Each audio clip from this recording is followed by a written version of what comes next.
अगर कोई इस तरह से कह दे भगवान काऊ के सामने कि तेरी इच्छा हो सो मांग ले, ध्यान रखना। एक बार ऐसा हो परीक्षित जी के एक बस में बैठ के जो हमारे रमेश यादव बहनोई यहाँ के दयाराम नगर आ गए और वो राजा चाचा है उन्हें संगे सो एक जने और तीनों जने बैठ के आ रहे बस में।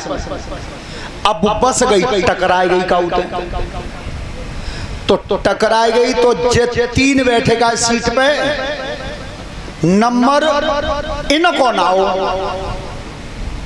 मरबे को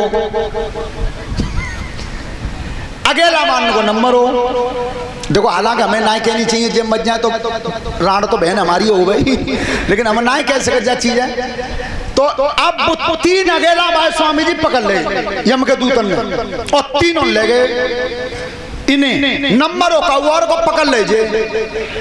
सो जाके जो धर्मराज के यहाँ लेखा जोखा दो को सुन के गलत ले आए इनको तो नाम ही ना है कि तो कभी अकेला भाई सीट पे तक सोए। अब इनते कही तीनों ने तुम लौट जाओ उन्हें चलो भैया जीव बहुत बढ़िया रहे बच गए। अब तीनों में तो तैयार है ये तो कालते लड़वे तैयार हैं सोने के पागल मत बन जाइयो कच्चों कि जैसे तैसे तो यहाँ तक आ पाए और सो लौटे जाए। धर्मराज जी की बिल्कुल ना सा हमारे यहाँ लेखा मना हम तो आए गए सो आए गए उनके वो भैया क्या नाम ना है लिस्ट में तुम लौट जाओ भैया क्या नाम ही ना है नाम तो अगले ने कहो तुम्हें उठा लाए जे उनकी ना बिल्कुल ना और यहीं बैठ रही हो बिल्कुल हिलियो मत जैसे तैसे तो कुर्सी मिल पाई अब को सो लौट जाए यहाँ। धर्मराज ने कहो भैया का जो रिश्वत ले लो पर लौट जाओ रिश्वत क्या सो सबसे पहले मेठने गई के ऐसा करो कि मैं तो तुम घर भरते हो रुपये अंते 500 के नोट अंते सोई लौट जाएंगे हम। सो उनने एकदम हाथ फेरो 500 के नोट अंते घर भरे बे लौट में तैयार है।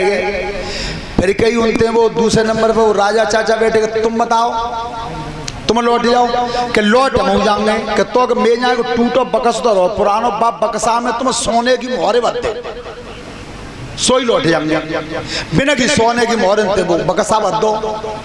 अब 300 नंबर आए वो इनको मैंने हिसाब को जानते कि तुम लौट जाओ तुम क्या मांगो बताओ कि हम मांगत का सुना है कि तो हमें तो तुम इतनी बता दो जो दो मांग के कहा जो रहता कहाँ है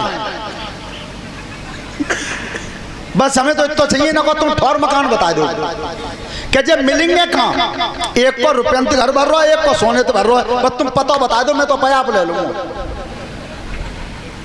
तो ध्यान करना मांग दे के लिए अकल चाहिए लेकिन ध्रुव जी ने मांगा क्या है क्या मांगा कि दीन बंधु भगवान अरे विपत्ति में होते हो साथी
मेरी मौसी ने करुई वानी कहती है कि तेरा बाप जंगल में रहता ये नहीं है तो हमारा सब देवतन लेके ऐरावत पर मोह चढ़ा के और तुम करुण की पीठ पर बैठ के नेक देर मौसी के घर तक चल और कुछ नहीं चाहिए क्या अरे करम अब है गयो सरनामी सुनिए धुलमती बात भरिया अब ठाकुर जी हामी अरे सुनी धुलमती बात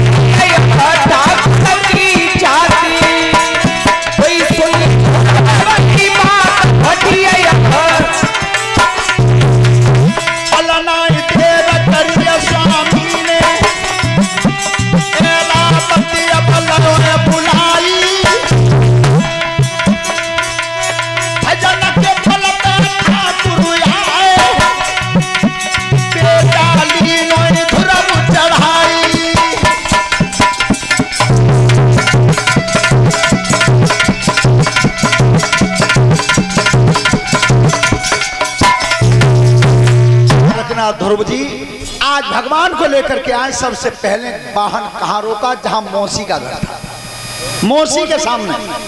तब कही मैया देख लो, तुमने जिकई कि तेरा पिता जंगल में रहता है, तो आज संसार का पिता तुम्हारे दरवाजे पर खड़ा है। मौसी तो लज्जित हुई और मन में कामना की बेटा पैदा हो तो ध्रुव जैसा, ध्रुव जैसा। लेकिन जीवन में ध्यान रखना, मैंने बार बार बताया है, पूजा हुई है तो हमेशा चरित्र की हुई है, शरीर की नहीं हुई। हमेशा पूजा हुई है तो चरित्र की हुई है। और किस तरह से हुई है आपने देखा हो, जिस समय लंकापति रावण को मार दिया था भगवान श्री राम ने, तो रामादल में सबसे ज्यादा अगर सोच हुआ था तो भगवान राम को। जब लाशों के ढेर देखे थे तो भगवान राम को कष्ट हुआ। एक पर्वत के शिखर पर बैठे थे, उदास बैठे थे। ध्यान रखना, इतने उदास थे कि भगवान राम ने सबको हटा दिया था, सबको हटा दिया था। कोई मेरे पास मत रहना। देखिए बहुत अच्छी बात है, 1 मिनट बैठ लो, 1 मिनट बस, 1 मिनट बैठ लो बस, हम बता देंगे। तो उस समय राम उदास बैठे थे। मंदोदरी ने मन में विचार किया कि अग्नि में तेज नहीं रहता था, सूर्य चंद्रमा प्रकाश नहीं करते थे जब तक मेरे पति का हुक्म नहीं होता था। अरे शनिश्चर देवता उल्टे लटके रहते थे लंका में, और इतने बड़े बलवान पति को मारा तो मारा किसने? आज मैं देखना चाहती हूं। तो मंदोदरी आई है रामादल में, तो रामादल में जैसे मंदोदरी को देखा तो सब जितने बानर भालू थे सबने रास्ता दे दिया। भगवान राम बैठे थे, पीछे सूर्य छिप रहा था, छिपने वाला था सूर्य, सो कंधा पे है के और मंदोदरी की छाया पड़ी। विचार करना पूजा किसकी होती है? कंधा पे होकर के जब छाया पड़ी और भगवान राम को छाया दिखाई दी सामने, समझ गए कोई नारी। एकदम उठ के खड़े हुए, उठ करके खड़े हुए और लौट के मंदोदरी से कहा मैया प्रणाम, तुम्हारा पति गलत रास्ते पे था इसलिए मुझे मारना पड़ा, इस बात का मुझे दुख है, पर मैं तुमसे ये पूछना चाहता हूं मैया यहां तक क्यों आई हो, क्यों आई हो? तब जवाब दिया मंदोदरी ने राम को कि मैं केवल ये देखने आई हूं कि तुम्हारे पूर्वज मानधाता जैसे स्वर्ग में भी मेरे पति को प्रणाम करते थे, सब देवता हाजिरी बजाते थे, और धरती पर जिस समय चलते थे तो उस समय धरती हिल जाती थी। इतने बड़े बलवान को आखिर मारा तो मारा किसने? मैं उसे देखना चाहती थी। तो भगवान राम ने हाथ जोड़ के कही मैया देख लिया, देख लिया, क्या देखने आई थी तुम? तो मंदोदरी ने कही कि अब मुझे पूछने की जरूरत नहीं है, मैंने देख लिया। क्या देखा? तो देखो मंदोदरी का जवाब क्या है। राम पूरे विश्व में सबसे ज्यादा 5 सुंदर नारी हैं जिन्हें 5 कन्याएं बोला जाता है, उनमें मेरा नाम शामिल है, मंदोदरी का नाम शामिल है उसमें। और इतनी बड़ी सुंदर नारी जिसकी पत्नी हो, देखो मंदोदरी ने जो बताया था राम को, उस एक 5 कन्या के नाम की ताली बजाना मंदोदरी कितनी श्रेष्ठ थी। कहा क्या राम सुनो, मैंने अब देख लिया है, पूछने की जरूरत नहीं है। क्यों नहीं है? कि पूरे विश्व में जो 5 सुंदर नारी थी उनमें मेरा नाम शामिल है, और जिसकी इतनी बड़ी सुंदरता वाली पत्नी मौजूद हो, वो दूसरे की नारी को जंगल में भटकता रहा, वो मेरा पति रावण है। और जो दूसरे की नारी की छाया को भी और उठ करके प्रणाम कर देता है वो श्री राम। दूसरे की छाया को जो प्रणाम करता है वो राम। मुझे पूछने की जरूरत नहीं है, मैंने पहचान लिया कि दूसरे की नारी को जो भटकता रहा जंगल में, सीता हरण करके लाया, वो मेरा पति रावण है। और दूसरे की नारी की छाया भी पड़ जाती है सामने, बस छाया को भी प्रणाम कर देता है वो श्री राम। केवल मुझे पूछने की अब कोई जरूरत नहीं। तो ध्यान रखना, पूजा भाई तो हमेशा चरित्र की हुई है, शरीर की नहीं हुई। चरित्रवान बनिए। और हमारे गुरुजी बैठे मानिक चंद जी, ये इंग्लिश के प्रोफेसर हैं, तो इन्होंने भी अपनी वाणी में बताया है कि wealth is lost, nothing is lost. अगर धन नष्ट हुआ तो कुछ नहीं हुआ।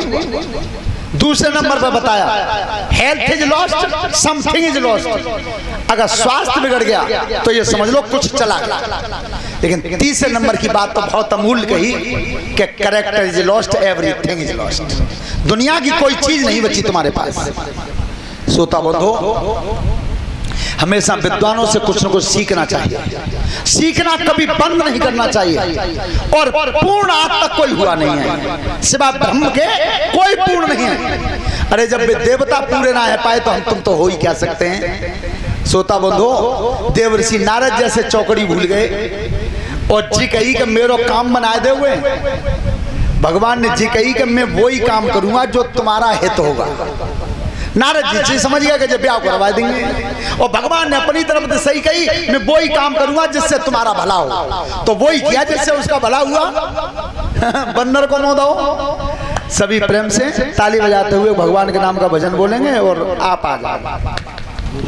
चलो।